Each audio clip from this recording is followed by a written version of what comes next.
Hello, I'm level 2A experience at a skilled nursing facility. I did half at one place, 6 weeks, and then another half at another place, 6 weeks. A policy that impacted my workday was refusals. Requirements who were 65 plus, low in motivation, they're tired, wanting to be medicated, or they want to wait for lunch or breakfast.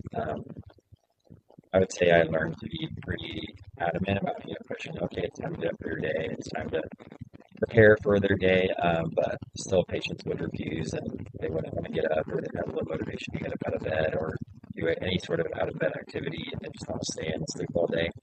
So that was definitely a issue that I ran into frequently, which I learned to be more assertive and be more convincing that it's good to get out of bed and it's good to get ready to do self care, grooming hygiene, functional ability, and yeah, I mean, we had to get three refusals for them to mark them down as a refusal. So sometimes you'd have to, come back and come early morning, starting at 6:30 in the morning, and come back at noon, and then come back in the afternoon. If they say no, then that was three refusals. So it definitely made it difficult when it's like you have to circle back to somebody and prepare to see them, and then they refuse you, and it would happen, once a day, every other day, maybe, just because the population geographic.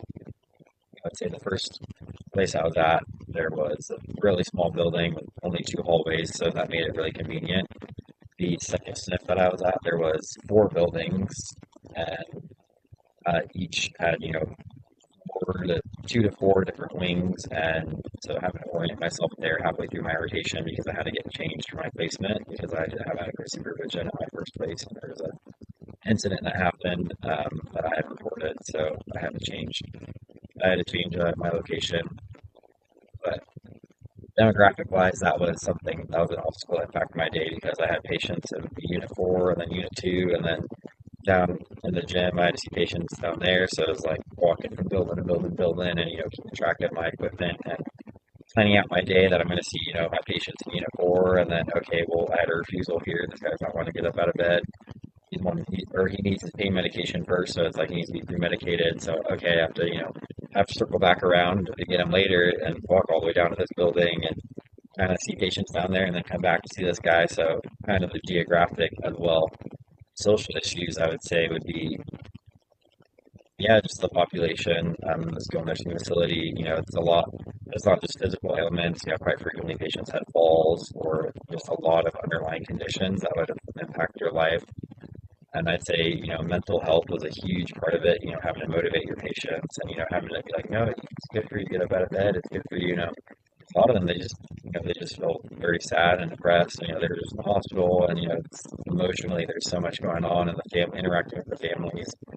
And so having to contact the family sometimes, 'cause a lot of them have Parkinson's, dementia, and it was like, we're trying to get prior level function, get their baseline because we want to get them back home and having to reach out to the family, and some of them don't have families, some of them, don't have anybody, so it's, having to deal with that socially, it made it difficult sometimes to get the evaluation information, if someone's a poor historian and, you don't have anything from the hospital records, or, sometimes you would get a good prior level function from the hospital record, or, the person would be, cognitively sound and there'd be no issues, and I can tell you that their baseline and what they were at before they went to the hospital admitted to acute.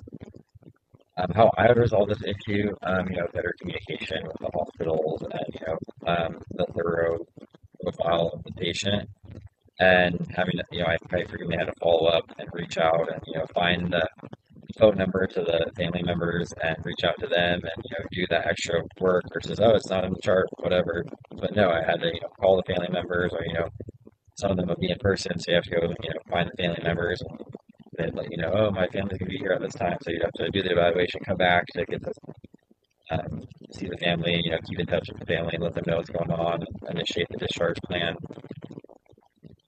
And yeah, how I'd approach that differently, I think starting from my rotation to the end, it was the refusals. I just at the first just was not like I wouldn't say pushy is the right word, but having to be, assertive and like, no, it's time to get up for therapy, it's time to get up and it's time to be ready for your day because you if I went in there and was like, oh, like, do you want to do therapy? Do you want to do this? And they're like, no, I just want to go back to bed. And I was like, oh, okay, I'll come back and see you. And versus, oh, like, it's time to get up. We gotta get you ready for your breakfast. We gotta get you dressed. We gotta get your self care going because you can't be in bed all day. It's not good for you. Being a little bit more adamant about it was a lot more receptive, and the patients understood, okay, yeah, I need to get up because it's going to help me get better to feel home. So I think that confidence in myself too also improved with that. And I'd say I was surprised by that issue because there would be, I'd say half of the patients, they'd be ready to go and like, oh yeah, I want to do therapy and I want to get up and, brush my teeth and put my shirt on and put my socks on and, oh, I want to go work out in the gym. And other half of patients are just, they would give up, or, they're sad or depressed, or they have such a high fear of falling, with this population of being 65 plus, geriatric population. Them had a lot of anxiety and fear because there'd be multiple patients that they had fallen and broken their wrist, and they're freaking deathly scared of falling again or refracturing it. I had one patient that fell 3 different times. This was her third time coming back to the same facility because she would get break her hip and then come back and rehabilitate well, and then oh shoot, she freaking broke her hip, and then this was my first time seeing her. She just broke